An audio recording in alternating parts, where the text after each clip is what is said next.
साहजिकच. मागा रागिणीबाई मागा. अहो माझ्यासाठी ही देवाची देणगीच आहे. काय हवं असेल ते मागा. काय देणार तुम्ही मला? काय वाटेल ते. अहो माझ्या मुलीसाठी भिकारी होईन मी. माझं सर्वस्व मी तुम्हाला द्यायला तयार आहे. सांगा रागिणीबाई सांगा. भिकू सेठ, माझी मुलगी या जगात, या समाजात सन्मानाने जगायला हवी. सन्मानाने म्हणजे तिचं रीतसर लग्न व्हायला हवं. देवा ब्राह्मणांच्या 4 चौघांच्या साक्षीने उघडपणे. मंजूर? तुमची मुलगी म्हणून ओळखली जावी उघडपणे. मंजूर?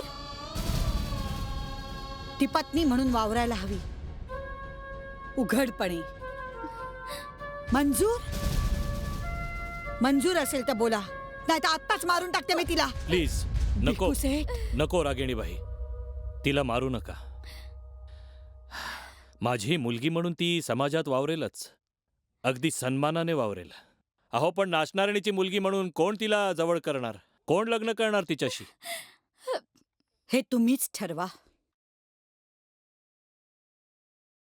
राजेश बेटा, अरे तू तरी हो म्हण लग्नाला. काय? ए थेरड्या, तुझं डोकं बिकं फिरलं की काय? मी लग्न करू, ते पण या नाचणारीच्या पोरीशी? असल्या 56 पोरी आतापर्यंत नाचवल्या बैठका घेऊन. जा, अर्धी लाकडं तर पोचलीत, उरलेली पण पोचवीन. असं? तुझ्याबद्दल मला सगळं समजलेलं आहे. बँकेचे आणि सगळे व्यवहार आजपासून मी काढून घेतलेले आहेत. 1 रुपया सुद्धा तुला मिळणार नाही. शून्यात आहेस तू. निघायचा इथून आता. Get out.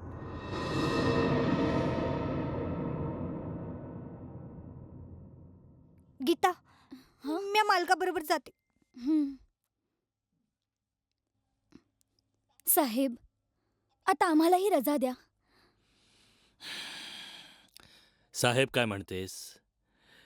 पप्पा म्हण. ठीक आहे. बाप मिळाला, बापाचं वैभव मिळालं, पण पडत्या काळात ज्याने माझ्यावर जीव लावला, माझ्या आईची सेवा केली, त्या जीवलगाला मी विसरून जाऊ? पप्पा, ही बेईमानी ठरेल. आणि स्वर्गातनं देव जरी आला सांगायला, तरी मी माझ्या या आईला आणि माझ्या जीवलगाला दूर करणार नाही. तुला कोणी पसंत आहे का? दगडे असू दे नाही तर रोंगे असू दे, तुझ्या पसंतीलाच मी जावई म्हणून स्वीकारेन. सांग बेटा, कोणी आवडलंय का तुला? हा बघा, दगडे आणि रोंग्या. काय रे, माझा जावई होशील ना? नाही बा, मला नाही जमायचं ते. का र? हे साहेब तर लय श्रीमंत दिसतात, मी बापडा गरीब. मला नाही जमायचं ते. नाही, मी पसंत नाही तर तुला. नाही नाही, तसं काही बी नाही, मला पसंत आहे. भिकू सेठ, आता लवकरच या दोघांचं लग्न उरकून टाका. म्हणजे कवितेच्या बंधनातून आणि वचनातून मी मुक्त झाले. पप्पा, या विलासला तुम्ही दत्तक घ्या. मी सुनेच्या रूपात तुमच्याकडे येईन.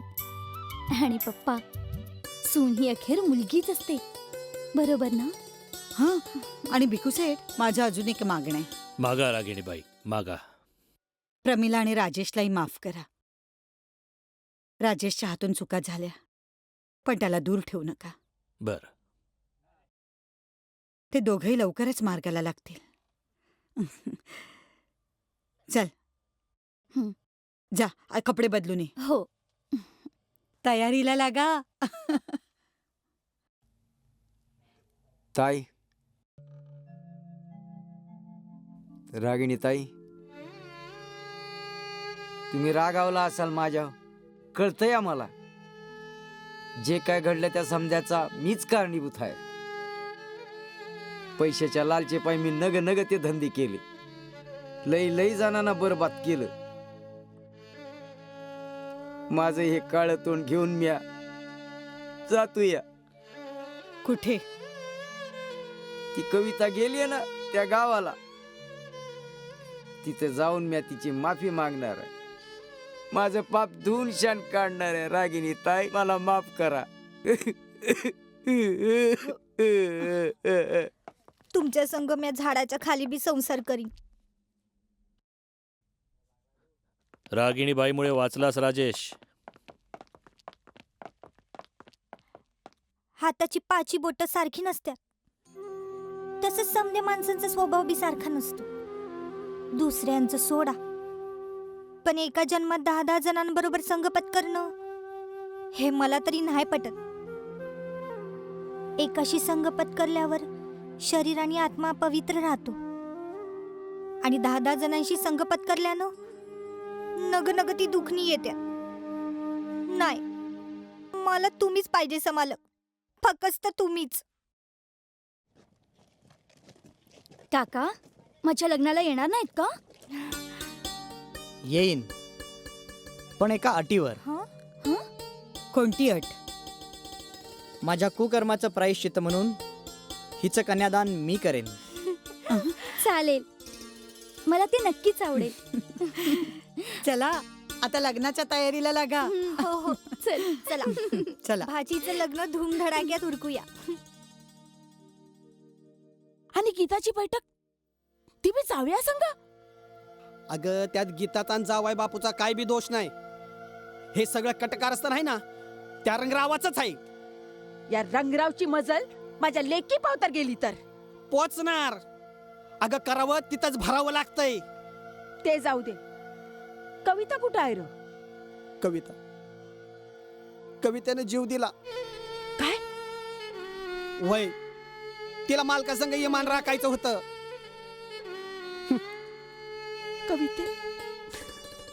कविते मला माफ कर ग, माफ कर. रागिणीबाई, गीताचं लग्न तुम्ही तुमच्याच ऐपतीप्रमाणे उरकून घ्या. सुनेच्या रूपातच मी गीताची वाट पाहेन.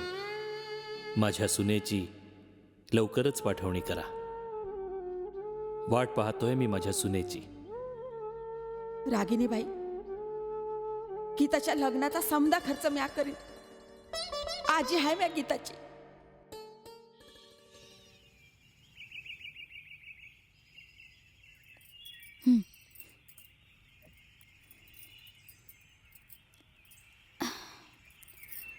रागिनीताई,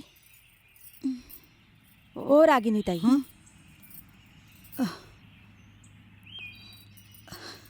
अहो आज तुमच्या लेकीचं लगीन आहे. तवा आज तरी साधेपणा सोडा. म्हणजे काय करू?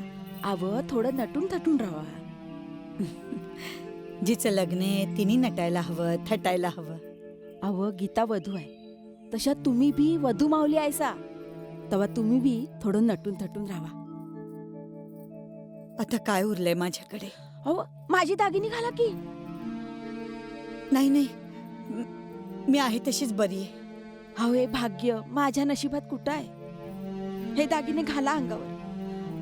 असं समजीन कवितेच्या अंगावरच दागिने घातले. आज पावतर लंकेची पार्वती बनून राहिलासा. आता तरी लक्ष्मीचं रूप घ्या. रागिनी, अगं कांता एवढी विनंती करतीया, आता नाही म्हणू नगस. आणि कांताचं पण बरोबरच आहे की. वय. हट्ट सोड आणि ऐक तिचं.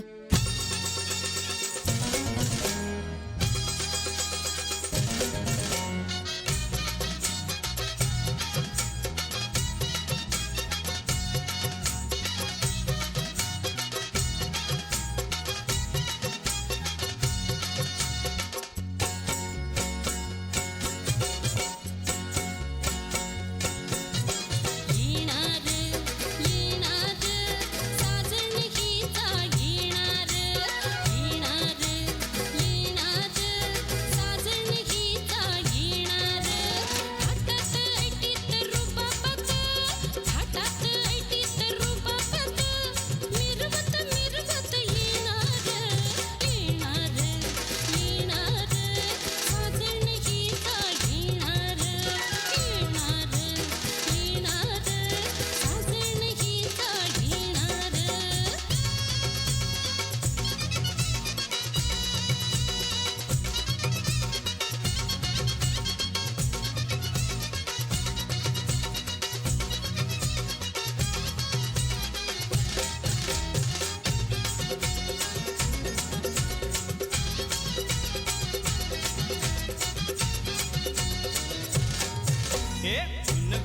पांघरलं